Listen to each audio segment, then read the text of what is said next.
ADA Audio vous présente Le pouvoir du moment présent en version intégrale de Eckhart Tolle. À la narration, Daniel Panton et René Gagnon.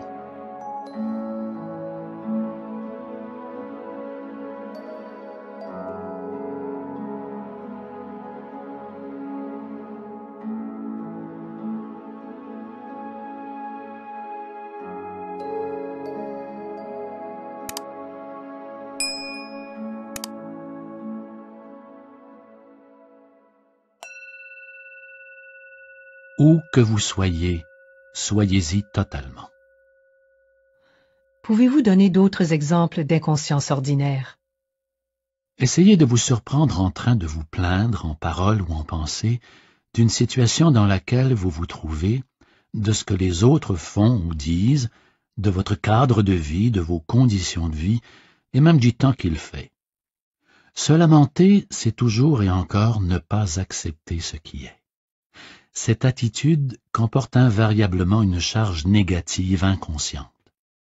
Lorsque vous vous plaignez, vous adoptez une attitude de victime. Lorsque vous vous exprimez, vous reprenez votre pouvoir. Alors, changez la situation en passant à l'action ou en vous exprimant, si c'est possible ou nécessaire. Éliminez la situation de votre vie ou acceptez-la. Tout le reste n'est que folie. L'inconscience ordinaire est toujours reliée d'une certaine façon au déni du présent. Le présent, bien sûr, implique aussi l'ici. Êtes-vous en train de résister à l'ici maintenant? Certaines personnes voudraient toujours être ailleurs. Leur ici ne leur suffit jamais. En vous observant, tentez de voir si tel est le cas pour vous. Où que vous soyez, soyez-y totalement. Si vous trouvez votre ici maintenant intolérable et qu'il vous rend malheureux, 3 possibilités s'offrent à vous. Vous retirer de la situation, la changer ou l'accepter totalement. Si vous voulez assumer la responsabilité de votre vie, vous devez choisir l'une de ces 3 options et tout de suite. Puis, acceptez-en les conséquences, sans excuse, sans négativité, sans pollution psychique. Gardez votre espace intérieur dégagé. Si vous passez à l'action, c'est-à-dire que vous vous retirez de la situation ou que vous la changez, commencez si possible par laisser tomber la négativité. L'action qui résulte de la compréhension des besoins est plus efficace que celle qui découle de la négativité. Souvent, il vaut mieux passer à n'importe quelle action que de ne rien faire, surtout si on est piégé depuis longtemps dans une situation malheureuse. S'il s'agit d'une erreur, vous apprendrez au moins quelque chose, et dans ce cas, ce ne sera plus une erreur. Si vous restez dans le piège, vous n'apprendrez rien. La peur vous empêche-t-elle de passer à l'action? Reconnaissez-la, observez-la, accordez-lui votre attention, soyez-y pleinement présent. Ceci aura pour effet de rompre le lien entre la peur et la pensée. Ne laissez pas la peur vous venir à l'esprit. Utilisez le pouvoir du présent. La peur ne peut l'emporter sur lui. Si vous ne pouvez vraiment rien faire pour rectifier votre ici maintenant ou pour vous retirer de la situation, alors acceptez totalement ce qui se passe actuellement en laissant tomber toute résistance intérieure. Le faux moi tourmenté qui adore se sentir malheureux ou rancunier ou s'apitoyer sur son sort ne peut plus survivre. Ça s'appelle lâcher prise, ce qui n'est pas synonyme de faiblesse et recèle au contraire une grande force. Seule une personne qui lâche prise a du pouvoir spirituel. En agissant ainsi, vous serez intérieurement libéré de la situation et la verrez peut-être changer sans aucun effort de votre part. Chose certaine, vous serez libre. Y a-t-il quelque chose que vous devriez faire mais que vous ne faites pas? Dans l'affirmative, levez-vous et faites-le tout de suite. Sinon, acceptez complètement votre inactivité, votre paresse ou votre passivité actuelle si tel est votre choix. Allez-y à fond. Amusez-vous. Soyez aussi paresseux ou inactif que possible. Si vous y allez à fond et consciemment, vous en sortirez bientôt. Ou peut-être pas. D'une manière ou d'une autre, il n'y aura ni conflit intérieur, ni résistance, ni négativité. Êtes-vous stressé? Êtes-vous si pressé d'arriver au futur que le présent n'est plus qu'une étape? Le stress est provoqué par le fait que l'on soit ici tout en voulant être là, ou que l'on est dans le présent tout en voulant être dans le futur. C'est une division qui vous déchire intérieurement. Il est malsain de la créer et de vivre avec. Le fait que tout le monde le fasse ne rend pas la chose moins malsaine. Au besoin, vous pouvez vous déplacer rapidement, travailler avec célérité ou même courir, sans vous projeter dans le futur, ni résister au présent. Lorsque vous vous déplacez, travaillez, courez, faites-le totalement.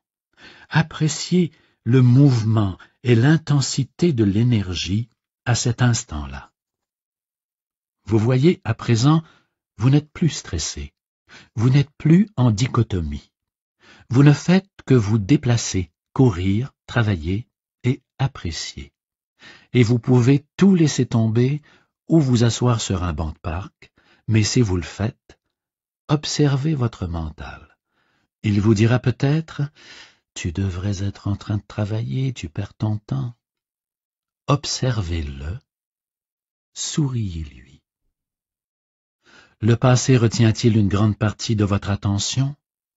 Vous arrive-t-il souvent d'en parler et d'y penser, en bien ou en mal?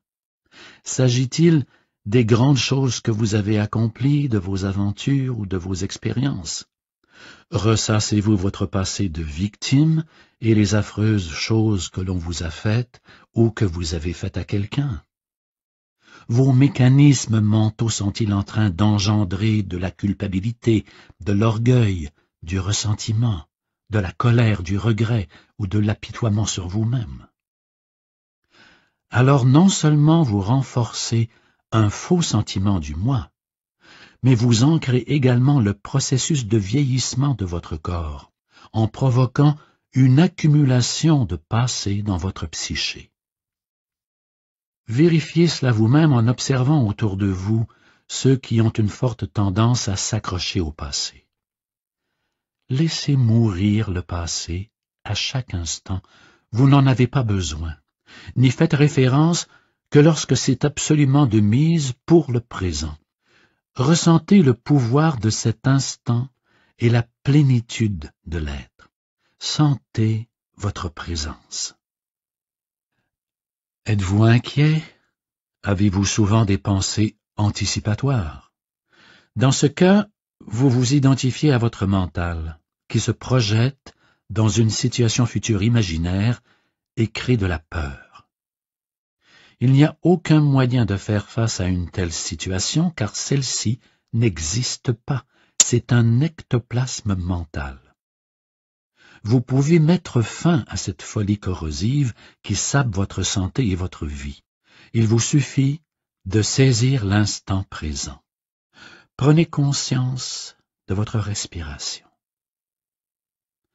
Sentez le mouvement de l'air qui entre et sort de vos poumons. Ressentez le champ énergétique en vous.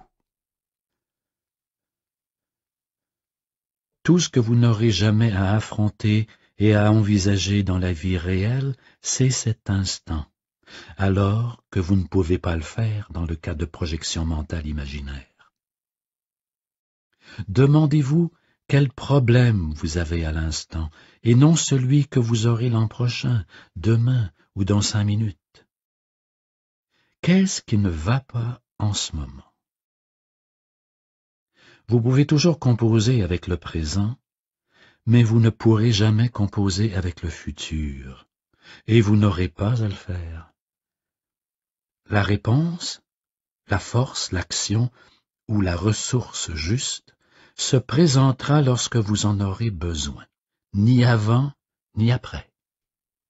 Un jour j'y arriverai.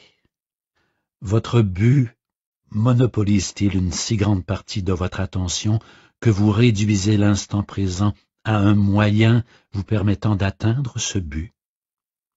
Prive-t-il votre action de toute joie? Attendez-vous avant de commencer à vivre? Si vous adoptez un tel scénario mental, peu importe vos réalisations et vos accomplissements, le présent ne sera jamais assez bien. Le futur semblera toujours meilleur. C'est là la recette parfaite pour concocter une insatisfaction ou un inassouvissement permanent. Ne pensez-vous pas? Êtes-vous quelqu'un qui attend, généralement? Quel pourcentage de votre vie passez-vous à attendre? Ce que j'appelle l'attente à petite échelle, c'est faire la queue au bureau de poste, être pris dans un bouchon de circulation ou à l'aéroport, ou encore anticiper l'arrivée de quelqu'un à la fin d'une journée de travail, etc. L'attente à grande échelle, c'est espérer les prochaines vacances, un meilleur emploi, le succès, l'argent, le prestige, l'illumination. C'est attendre que les enfants grandissent et qu'une personne vraiment importante arrive dans votre vie. Il n'est pas rare que des gens passent leur vie à attendre pour commencer à vivre. Attendre est un état d'esprit. En résumé, vous voulez le futur, mais non pas le présent. Vous ne voulez pas ce que vous avez et désirez ce que vous n'avez pas. Avec l'attente, peu importe sa forme, vous suscitez inconsciemment un conflit intérieur entre votre ici-maintenant, où vous ne voulez pas être, et le futur projeté que vous convoitez. Cela réduit grandement la qualité de votre vie en vous faisant perdre le présent. Il n'y a rien de mal à essayer d'améliorer vos conditions de vie, et vous pouvez le faire. Par contre, vous ne pouvez améliorer votre vie. La vie passe avant tout. La vie est votre être intérieur le plus profond. Elle est déjà entière, complète, parfaite. Ce sont les circonstances et vos expériences qui constituent vos conditions de vie. Il n'y a rien de mal à aspirer à un but et à vous efforcer de l'atteindre. L'erreur, c'est de substituer cette aspiration au sentiment de vivre, à l'être. Le seul point d'accès à l'être, c'est le présent. Vous êtes donc comme l'architecte qui ne prête aucune attention aux fondations d'un édifice, mais passe beaucoup de temps sur la superstructure. Par exemple, bien des gens attendent que la prospérité vienne. Mais celle-ci ne peut arriver dans le futur lorsque vous honorez, reconnaissez et acceptez pleinement votre réalité présente et ce que vous avez, c'est-à-dire le lieu où vous êtes, ce que vous êtes et ce que vous faites en ce moment. Vous éprouvez de la reconnaissance pour ce que vous avez, pour ce qui est, pour le fait d'être. La gratitude envers le moment présent et la plénitude de la vie présente, voilà ce qu'est la vraie prospérité. Celle-ci ne peut survenir dans le futur. Alors avec le temps, cette prospérité se manifeste pour vous de diverses façons. Si vous êtes insatisfait de ce que vous avez, ou même frustré ou en colère face à un manque actuel, cela peut vous motiver à devenir riche. Mais même avec des millions, vous continuerez à éprouver intérieurement un manque. Et au fond, l'insatisfaction sera toujours là.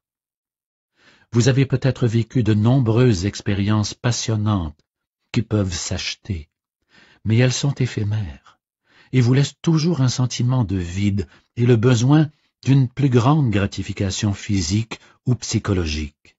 Vous ne vivez donc pas dans l'être et par conséquent, ne sentez pas la plénitude de la vie maintenant, qui est la seule véritable prospérité. Alors, cessez d'attendre. N'en faites plus un état d'esprit. Lorsque vous vous surprenez à glisser vers cet état d'esprit, secouez-vous, revenez au moment présent. Contentez-vous d'être et dégustez le fait d'être. Si vous êtes présent, vous n'avez jamais besoin d'attendre quoi que ce soit.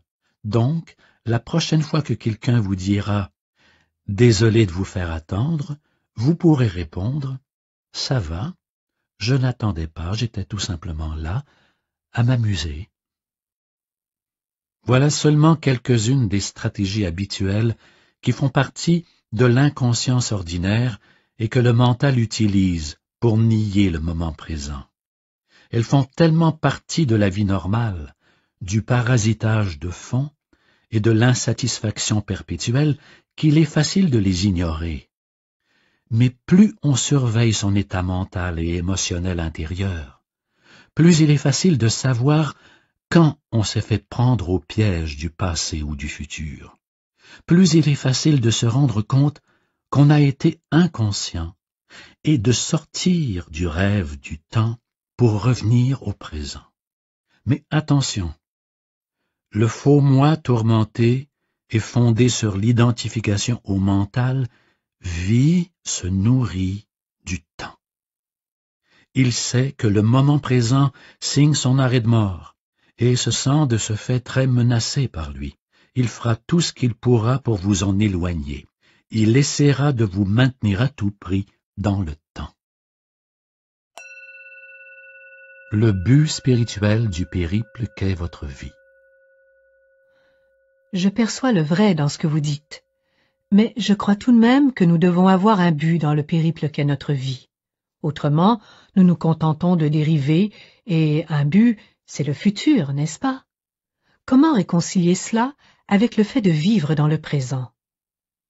En voyage, il est sûrement utile de savoir où on va et de connaître de façon générale la direction que l'on emprunte. Mais n'oubliez pas que la seule chose qui soit réelle dans votre périple, en somme, c'est le pas que vous faites en ce moment. C'est la seule chose qui existe vraiment. Votre périple personnel a un but extérieur et un but intérieur. Le premier consiste à arriver à destination, à accomplir ce que vous avez entrepris de faire, à réaliser quelque chose. Et bien entendu, cela implique le futur.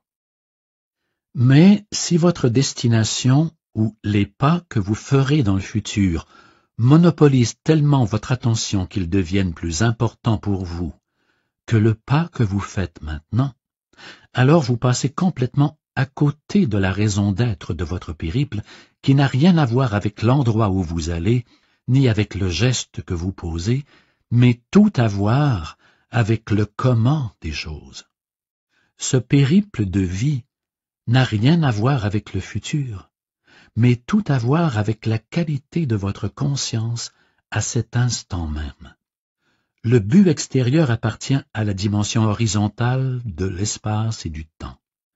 Le but intérieur concerne l'approfondissement de votre être dans la dimension verticale de l'éternel maintenant. Dans le monde extérieur, votre périple est peut-être fait d'1 million de pas. Dans le monde intérieur, il n'en comprend qu'un, celui que vous faites maintenant. À mesure que la conscience que vous avez de ce pas s'approfondit, vous réalisez que celui-ci contient déjà en lui tous les autres pas, de même que la destination. Ce pas se transforme alors en l'expression de la perfection, en un acte d'une grande beauté et d'une grande qualité. Il vous aura conduit à l'être, et la lumière de l'être brillera en lui. Voilà à la fois la raison d'être et l'objectif du périple intérieur qui vous conduit vers vous-même. Est-ce important d'atteindre ou non notre but extérieur, de réussir ou d'échouer dans le monde? Cela aura de l'importance pour vous aussi longtemps que vous n'aurez pas réalisé votre raison d'être. Par la suite, le but extérieur n'est qu'un jeu que vous pouvez continuer de jouer tout simplement parce que cela vous amuse. Il est également possible d'échouer complètement en ce qui concerne votre but extérieur et en même temps de réussir totalement ce qui a trait à votre raison d'être. L'inverse est encore plus courant, richesse extérieure et pauvreté intérieure, ou gagner le monde et perdre son âme, comme dit Jésus.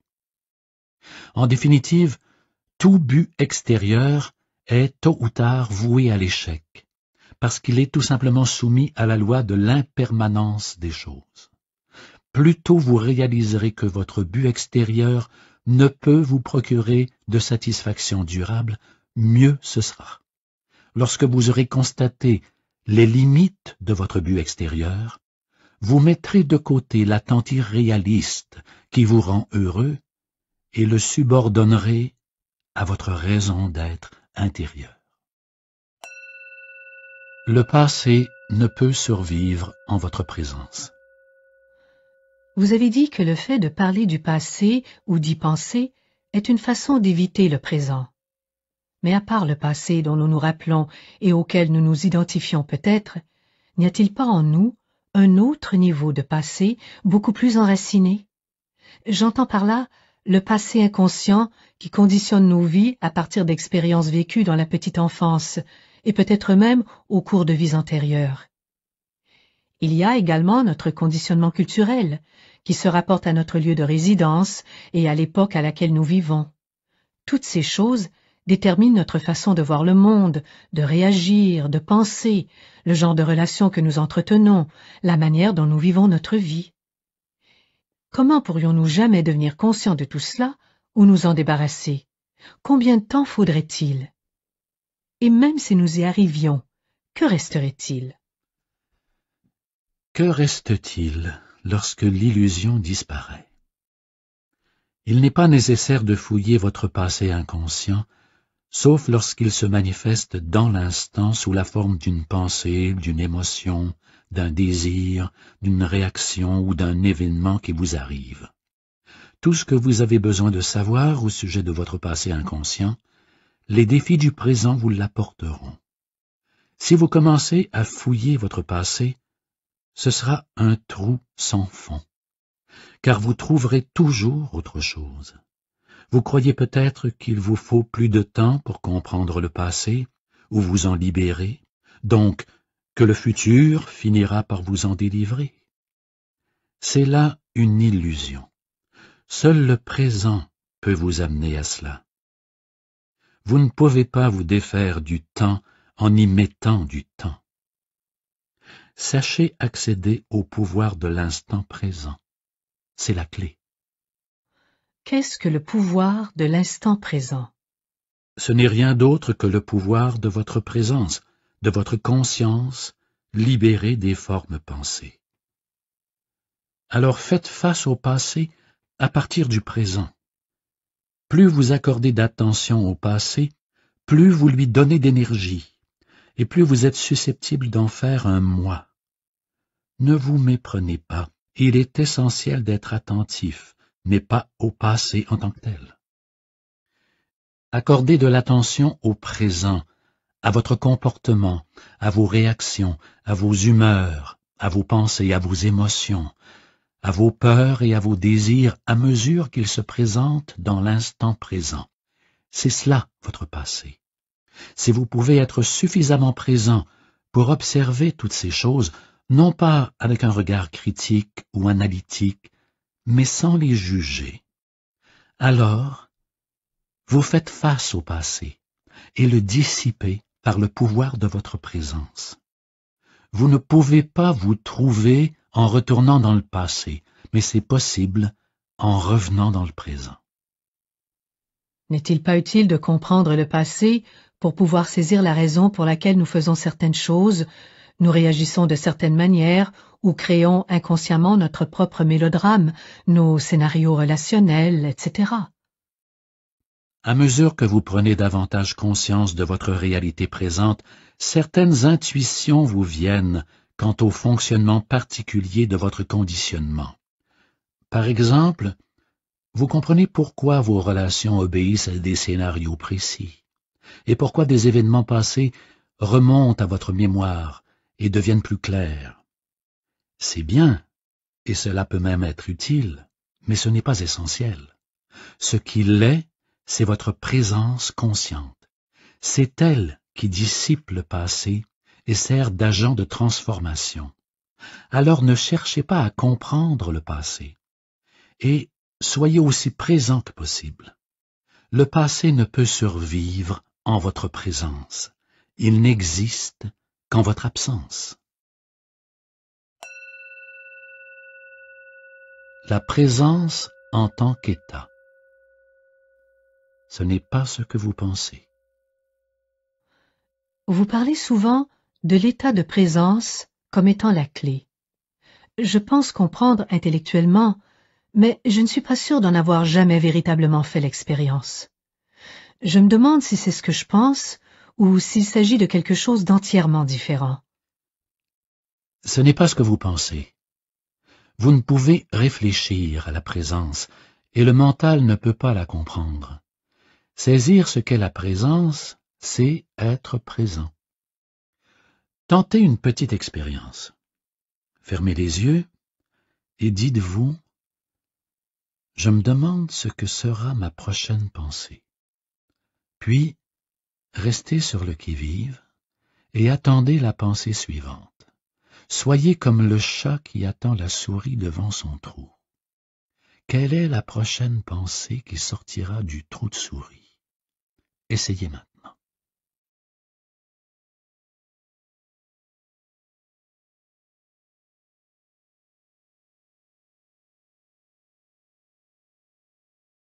Eh bien, Il a fallu que j'attende un certain temps avant qu'une pensée n'arrive. exactement. Aussi longtemps que vous vous trouvez dans un état de présence intense, vous êtes libre de toute pensée. Vous êtes paisible, mais cependant très alerte. Dès l'instant où votre attention consciente descend en dessous d'un certain niveau, les pensées reviennent au galop. Le bruit du mental repart, le calme se dissipe et vous revenez dans la dimension temporelle.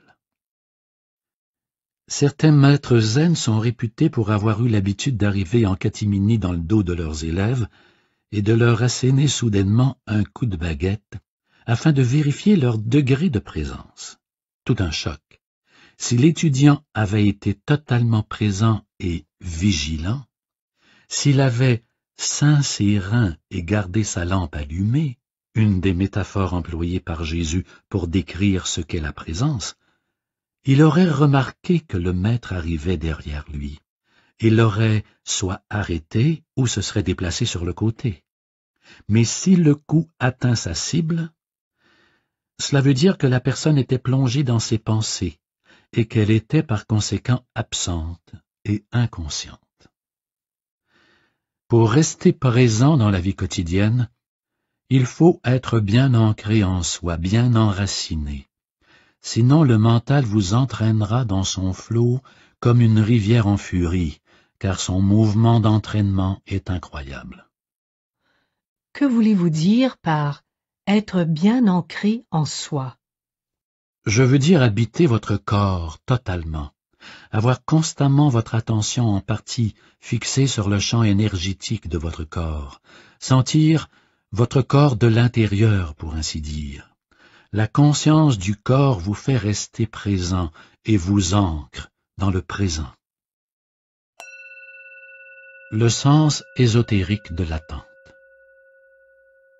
Dans un certain sens, l'état de présence peut se comparer à l'attente.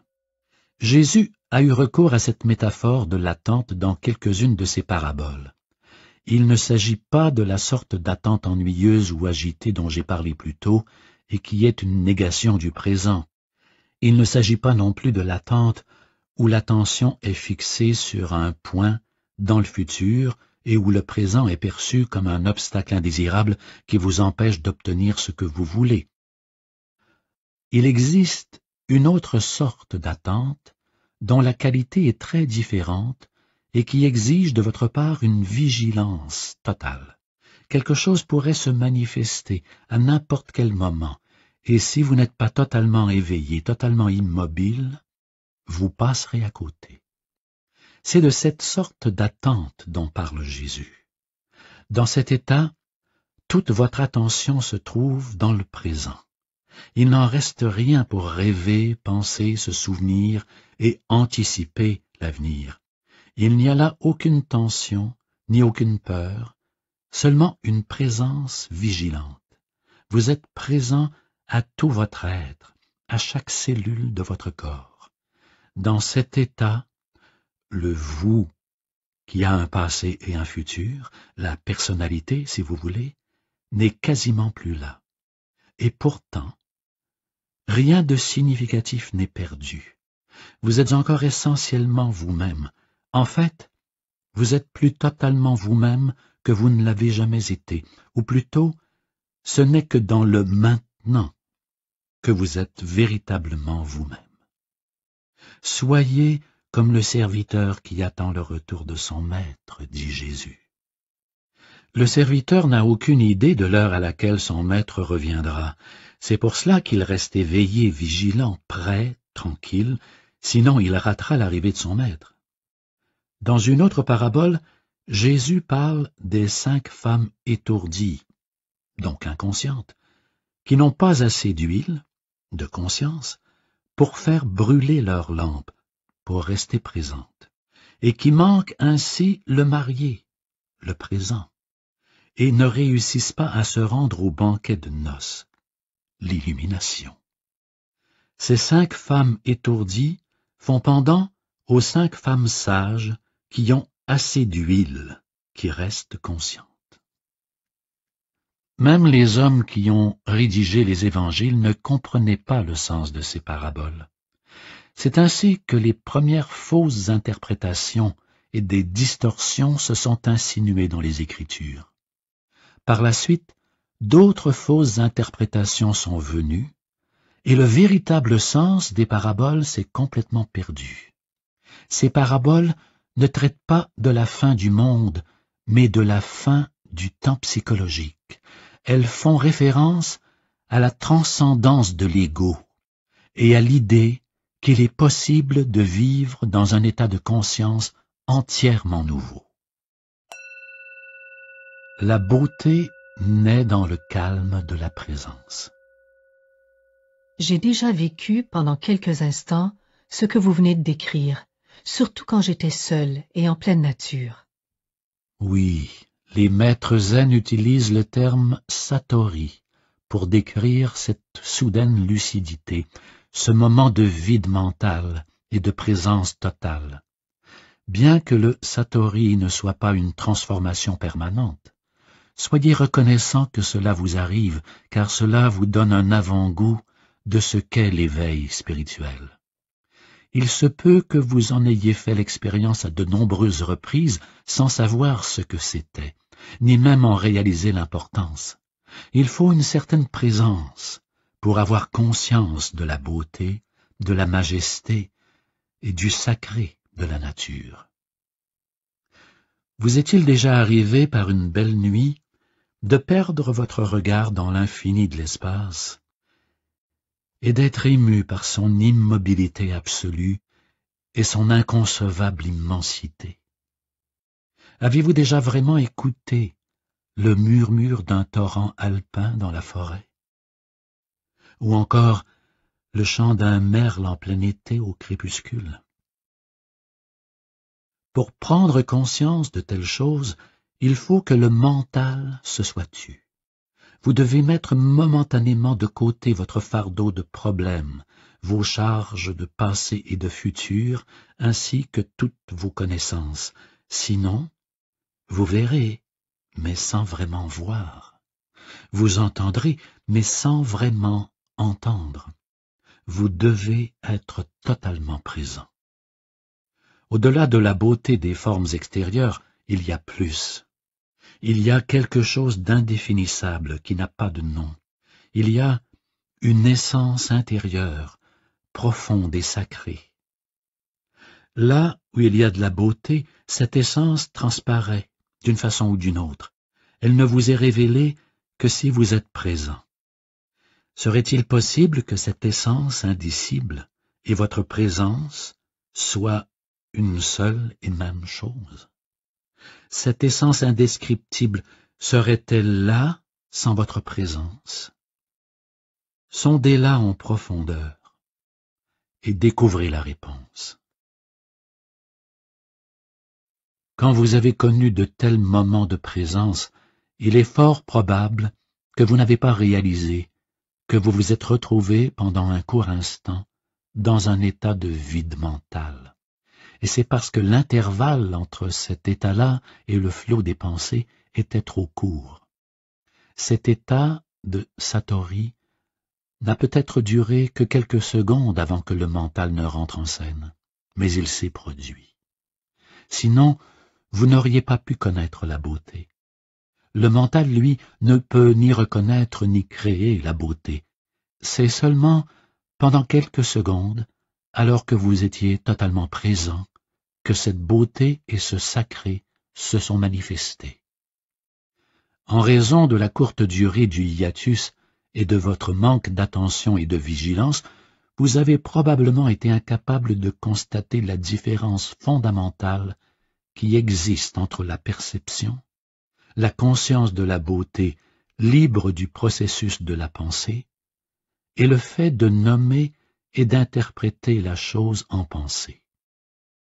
Le hiatus était si petit que tout cela semblait faire partie d'un seul et même processus. La vérité, par contre, est la suivante. Dès l'instant où la pensée est revenue, tout ce qui vous en restait, c'était un souvenir. Plus le décalage est grand entre la perception et la pensée, plus il y a de profondeur en vous en tant qu'être humain. Autrement dit, plus vous êtes conscient. Beaucoup de gens sont prisonniers de leur mental à un point tel que la beauté de la nature n'existe pas réellement pour eux. Même quand ils disent « Quelle belle fleur !», il s'agit seulement d'un étiquetage mental automatique. Étant donné qu'ils ne connaissent pas le silence intérieur et ne sont pas présents, ils ne voient pas véritablement la fleur, n'en sentent pas l'essence, l'aspect sacré, de la même façon qu'ils ne se connaissent pas eux-mêmes, ne sentent pas leur propre essence ou leur propre aspect sacré. À part quelques exceptions et parce que nous vivons dans une culture où le mental prédomine, une grande part de l'art, de l'architecture, de la musique et de la littérature moderne sont dénuées de beauté et d'essence. Pourquoi? Parce que les gens qui créent ces choses ne peuvent se libérer de leur mental, ne serait-ce que pour un instant. Ils n'entrent donc jamais en contact avec cet espace intérieur d'où proviennent la véritable créativité et l'authentique beauté. Livré à lui-même, le mental crée des monstruosités, et ce, pas uniquement dans les musées d'art. Il suffit de regarder nos aménagements urbains et la désolation de nos parcs industriels. Aucune civilisation n'a jamais généré autant de laideur. Comment atteindre la conscience pure? Présence est-il synonyme d'être? Ce qui se passe en réalité quand vous devenez conscient de l'être, c'est que celui-ci devient conscient de lui-même. C'est cela la présence. Étant donné que l'être, la conscience et la vie sont synonymes, nous pourrions affirmer que la présence, c'est la conscience qui devient consciente d'elle-même, ou la vie qui parvient à la conscience d'elle-même. Mais ne vous accrochez pas aux mots et ne faites pas d'efforts pour bien saisir ce que je vous explique. Vous n'avez pas besoin de comprendre quoi que ce soit pour être présent. D'accord, mais cela semble sous-entendre que l'être, cette ultime réalité transcendantale, n'est pas encore achevé, qu'il est soumis à un processus de croissance. Le divin a-t-il besoin de temps pour sa croissance personnelle?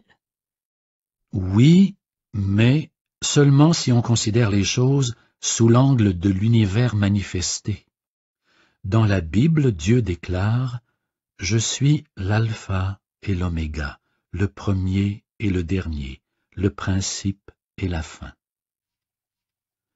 dans le royaume intemporel où règne Dieu, royaume, qui est également votre prérogative, le début et la fin, l'alpha et l'oméga, ne font qu'un, et l'essence de tout ce qui a été et sera est éternellement présente sous la forme non manifestée d'unicité et de perfection. Cette essence est absolument hors de portée de l'imagination ou de la compréhension mentale chez l'humain. Dans notre monde de formes apparemment distinctes, par contre, la perfection temporelle est un concept inconcevable. Ici, même la conscience, qui est la lumière émanante de la source éternelle, semble être assujettie à un processus de croissance. Mais ceci est dû aux limites de notre perception. En termes absolus, cela ne se passe pas ainsi. Laissez-moi néanmoins continuer de vous entretenir quelques instants de l'évolution de la conscience dans le monde. Tout ce qui existe est un être en soi, une essence divine, un certain degré de conscience. Même une pierre a une conscience rudimentaire, sinon elle n'existerait pas, et ses atomes et ses molécules se disperseraient. Tout est vivant. Le soleil, la terre, les plantes, les animaux, les humains sont tous des expressions de la conscience à divers degrés, de la conscience qui se manifeste sous une forme. Le monde se met à exister quand la conscience adopte certaines formes et certains contours, des formes pensées et des formes matérielles. Il n'y a qu'à voir les millions de formes de vie qui existent, ne serait-ce que sur notre planète, dans la mer, sur terre, dans l'air. Et chaque forme de vie est reproduite à des millions d'exemplaires. Dans quel but? Y a-t-il quelqu'un ou quelque chose qui s'amuse à créer des formes?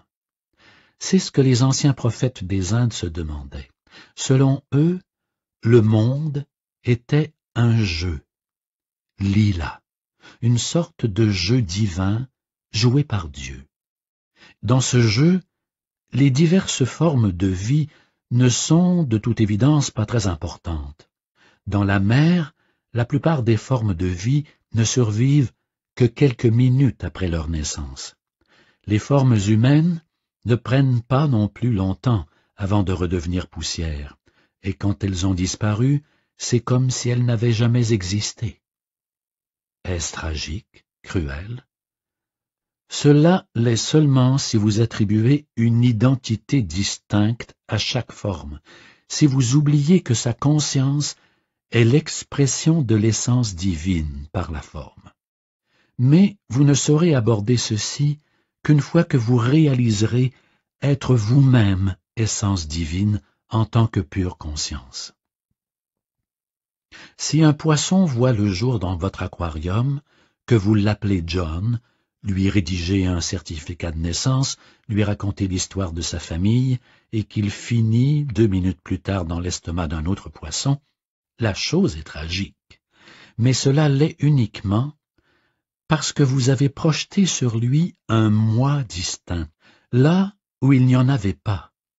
Vous avez pris possession d'une fraction d'un processus dynamique ou d'une danse moléculaire et en avez fait une entité à part. La conscience se dissimule derrière des formes, jusqu'à ce que celles-ci atteignent une telle complexité qu'elle se perd totalement en elle. Présentement, pour la plupart des humains, la conscience est totalement identifiée à cette mascarade. Elle ne se connaît qu'en tant que forme et vit par conséquent dans la peur de voir sa forme physique ou psychologique être détruite. Il s'agit de l'ego, et avec lui s'installe un dysfonctionnement de taille. Cela semble indiquer qu'une erreur majeure s'est produite au cours de l'évolution. Mais même cela fait partie du jeu divin, de Lila. Finalement, la grande souffrance que ce dysfonctionnement a l'air d'occasionner oblige la conscience à se désidentifier de la forme et à sortir de ce rêve. Elle reprend conscience d'elle-même, mais à un niveau bien plus profond qu'avant qu'elle ne la perde.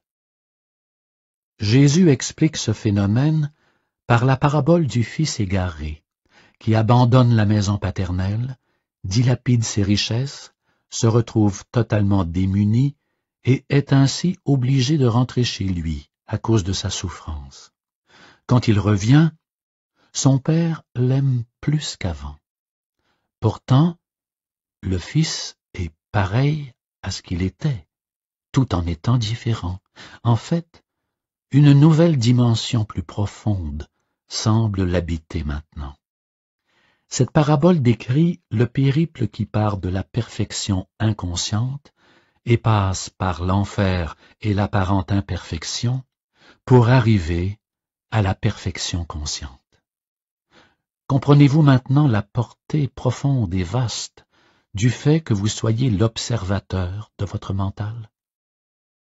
Chaque fois que vous l'êtes, vous dégagez votre conscience des formes du mental, et celle-ci devient alors ce qu'on appelle l'observateur, ou encore le témoin. Par conséquent, le témoin, conscience pure, au-delà de toute forme, se renforce et les créations du mental faiblissent. En agissant de la sorte, vous personnalisez un événement qui a vraiment une portée cosmique. À travers vous, la conscience sort de son rêve d'identification à la forme et se dissocie d'elle. Ceci laisse présager un événement déjà commencé en partie, mais encore dans un futur lointain du temps horloge, la fin du monde tel qu'on le connaît.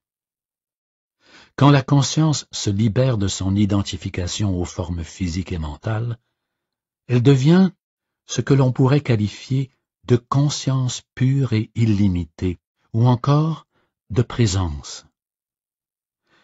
Ceci est déjà arrivé à quelques personnes et semble voué à se produire à une plus grande échelle, bien qu'il n'y ait aucune garantie absolue que ce sera le cas. La grande majorité des humains est encore prise dans le piège qu'est le mode de conscience fondé sur l'ego, c'est-à-dire que les individus s'identifient à leur mental et sont contrôlés par lui. S'ils ne réussissent pas à s'en libérer à temps, le mental les détruira. Ils connaîtront de plus en plus de confusion, de conflits, de violences, de maladies, de désespoir, de folie. Le mental ressemble à un navire qui coule. Si vous ne le quittez pas, vous sombrerez avec lui. Le mental collectif est l'entité la plus dangereuse, démente et destructrice que la planète ait jamais connue. Que pensez-vous qu'il arrivera à cette planète si la conscience humaine reste telle qu'elle est? Déjà, pour la plupart des gens, le seul répit en ce qui a trait à leur mental, c'est d'avoir occasionnellement recours à un niveau de conscience situé en dessous de celui de la pensée.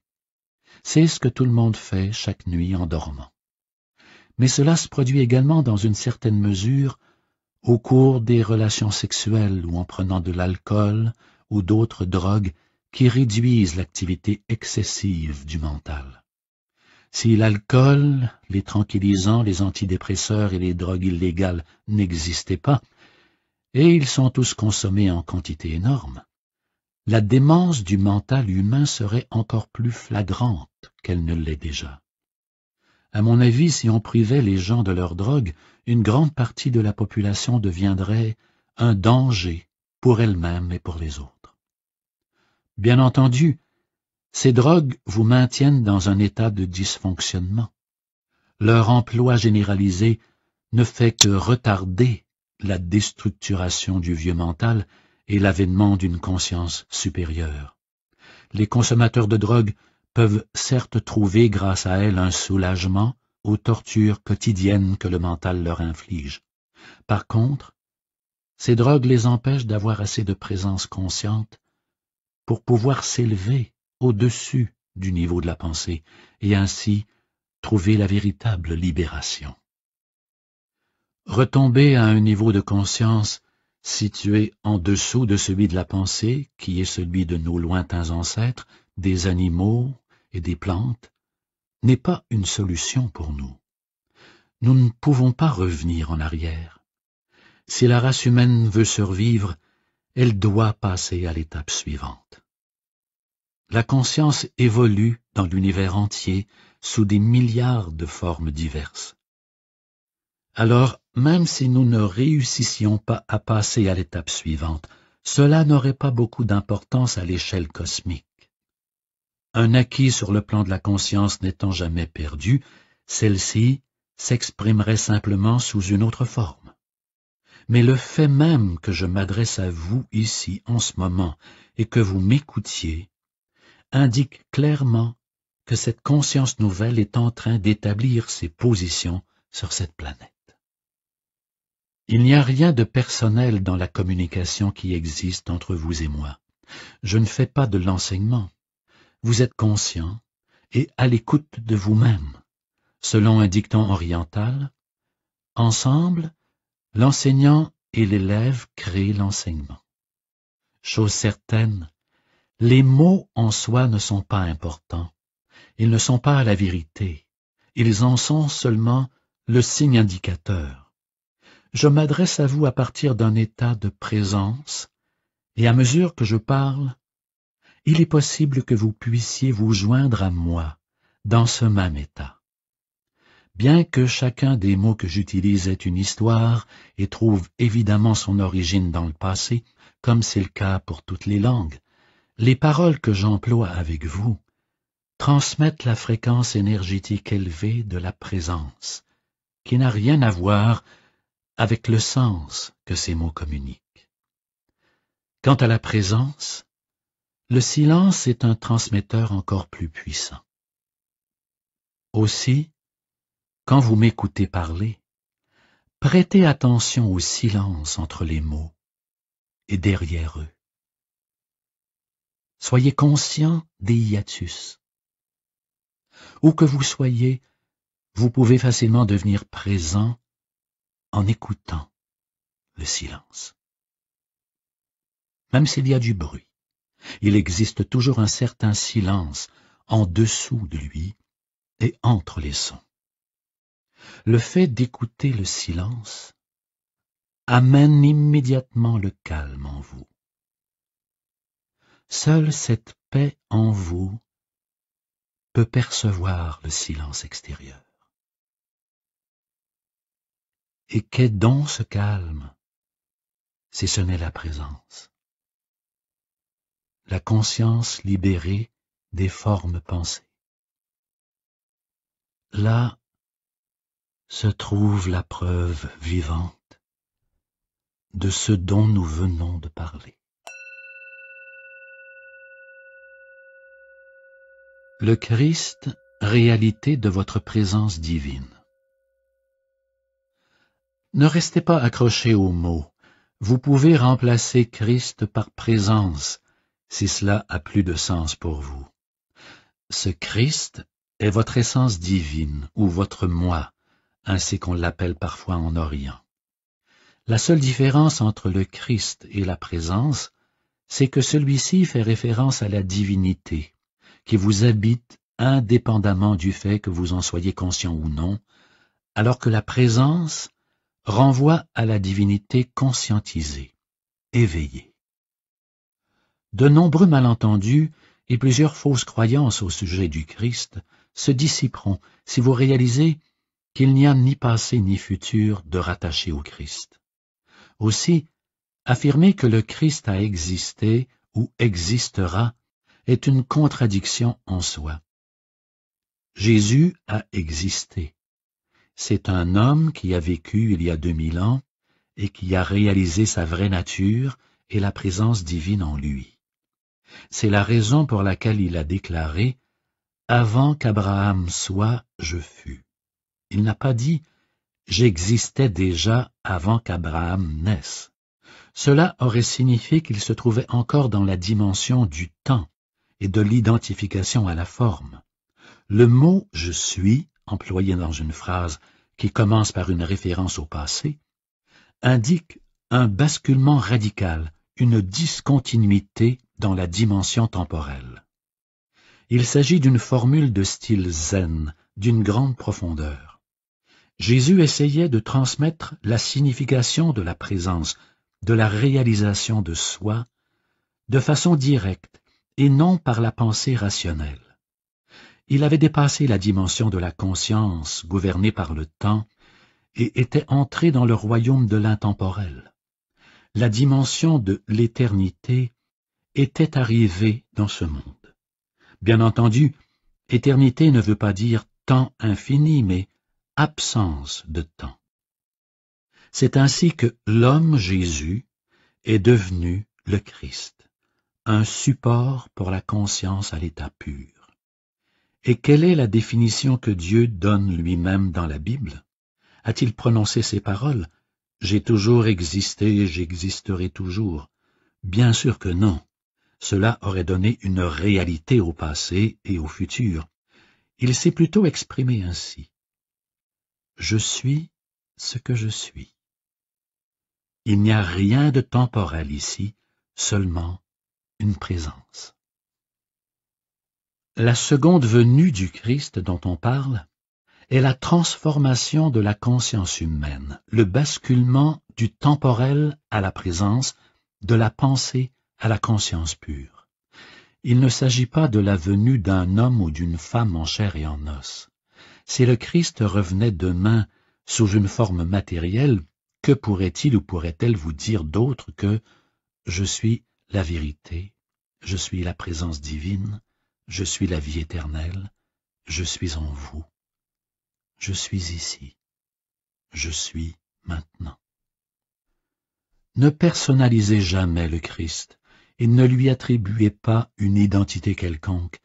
Les quelques rares avatars, mère divine et maître illuminé, n'ont rien de spécial en tant que personne. Comme ils n'ont pas de faux moi à entretenir, à défendre et à sustenter, ils sont plus simples et plus ordinaires que l'homme ou la femme dit ordinaire. N'importe qui ayant un grand ego les considérerait comme insignifiants, ou plus probablement ne les remarquerait même pas. Si un maître éveillé vous attire, c'est qu'il y a en vous déjà assez de présence pour vous permettre de reconnaître la présence chez quelqu'un d'autre. Beaucoup de gens n'ont reconnu ni Jésus ni Bouddha de la même manière que d'autres ont toujours été attirés par de faux maîtres. Les égaux sont attirés par de plus gros égaux, et l'obscurité ne peut pas reconnaître la lumière. Seule la lumière peut se reconnaître elle-même. Alors ne croyez pas qu'elle existe à l'extérieur de vous ou qu'elle ne puisse se présenter que sous une forme particulière. Si seul votre maître est une incarnation de Dieu, qui êtes-vous alors? Toute forme d'exclusivité ramène à l'identification à la forme. Et l'identification à la forme, c'est l'ego, peu importe la finesse avec laquelle il s'habille. Servez-vous de la présence du Maître pour refléter votre propre identité au-delà du nom et de la forme. Ceci vous aidera à devenir vous-même plus intensément présent. Vous réaliserez rapidement qu'il n'y a pas de mon ni de votre avec la présence, car elle signifie ne faire qu'un. Les rencontres de groupe peuvent également aider à intensifier votre présence. Un groupe de personnes dans un état de présence qui se réunit génère un champ énergétique collectif d'une grande intensité. Il favorise non seulement l'intensification du degré de présence de chaque personne qui s'y trouve, mais aide également le conscient collectif humain à se libérer de la dominance actuelle du mental. Grâce à cela, l'état de présence sera de plus en plus accessible aux gens. Cependant, à moins qu'au moins un des membres du groupe ne soit bien ancré dans cet état et puisse en maintenir la fréquence vibratoire, l'ego peut facilement reprendre les armes et saboter les tentatives du groupe. Bien que les rencontres de groupe soient très précieuses, elles ne suffisent pas. et vous ne devez surtout pas en dépendre. Comme vous ne devez pas non plus finir par dépendre d'un maître, sauf durant la période de transition au cours de laquelle vous apprenez la signification de la présence et comment la mettre en pratique.